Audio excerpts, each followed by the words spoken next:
After spending over 12 years in school, students are graduating knowing that mitochondria is the powerhouse of the cell. Yet, they don't know how to regulate their emotions. They don't know how to pay their taxes. They know how to solve those algebra equations, but they don't know how to resolve conflict.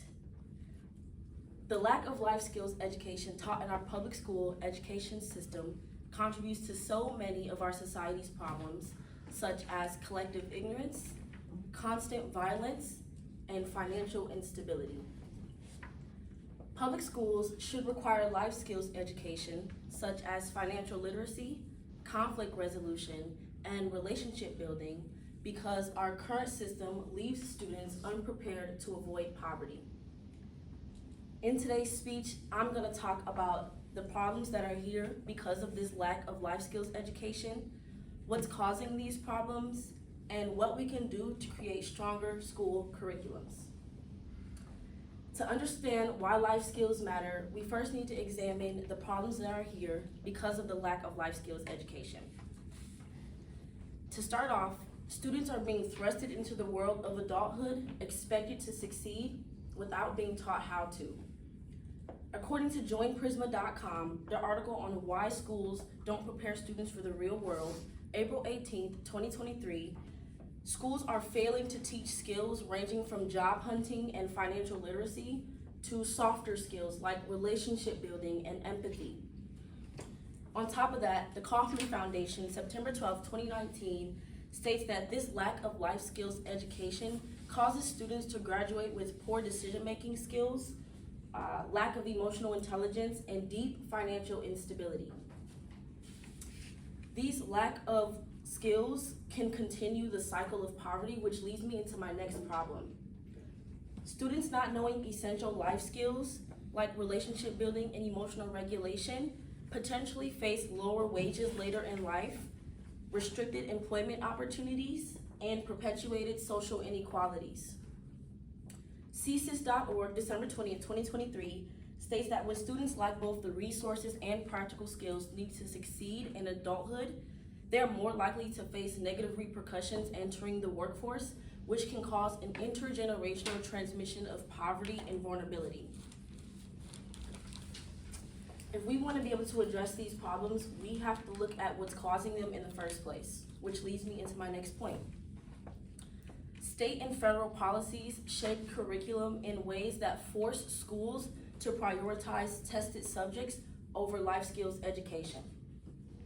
According to CompassAdvocacy.org, in order for schools to receive federal funding, states and districts must meet specific requirements such as standardized test baselines, data reporting requirements, and civil rights protections.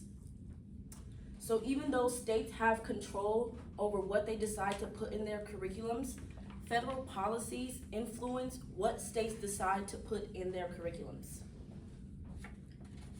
Because school funding, evaluation, and compliance are tied to standardized academic metrics that are created by the federal government, schools are incentivized to prioritize tested subjects over life skills in education. However, structural accountability systems are only one part of the issue. Attitudinal pressures and parental rights movements also influence what schools decide to put in their curriculums. Attitudinal pressures and parental rights movements have been limiting the expansion of life skills curricula in schools. Research from educational policy orgs like the Brookings Institute and the Education Commission of the States shows that public opinion and parental rights policies influence state education decisions, which leads to resistance against new or expanded curriculums. Parental rights orgs have been attempting to control what's being taught in the classrooms, which limits a teacher's ability to judge what materials are acceptable and what materials are prohibited. This causes policymakers to prevent curriculum innovation because they are afraid of the controversy and backlash that they might face should they choose the wrong subjects to teach. This reinforces traditional academic priorities over life skills curriculums. So what should we do about it? There are two solutions that I came up with to address these causes. The first solution is that the federal government should incentivize states to provide mandatory life skills in their curriculums. According to the Learning Policy Institute, August 28th, 2020, incentive-based programs is what influences states, what influences what they should deliver into their curriculums. An example of an incentive-based program that has already been successful in our American education system is Obama's Race to the Top initiative. It provided incentives to states that focused on education reform. This initiative helped drive states nationwide to pursue higher academic standards, improve teaching effectiveness, and adopt new strategies to help struggling schools. A similar model could encourage states to adopt life skills into their curriculums. This would work because schools often prioritize programs that are connected to funding and accountability measures. But change also has to happen on an individual level. Individually, students, parents, and community members should advocate for curriculum on a state and local level. According to learningforjustice.org, parents, caregivers, educators, and community members can do things like become involved in school boards and other leadership roles in their communities.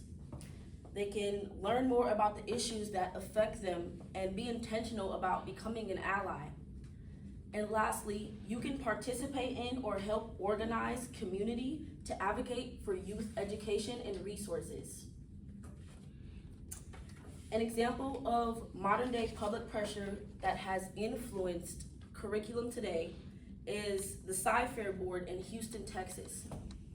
They reinstated 13 chapters in 5 science and health textbooks that previously got removed by conservatives. These chapters contain topics on vaccines, climate change, and cultural diversity. Because curriculum is influenced by public opinion, organized advocacy can influence policymakers to modernize curriculum standards.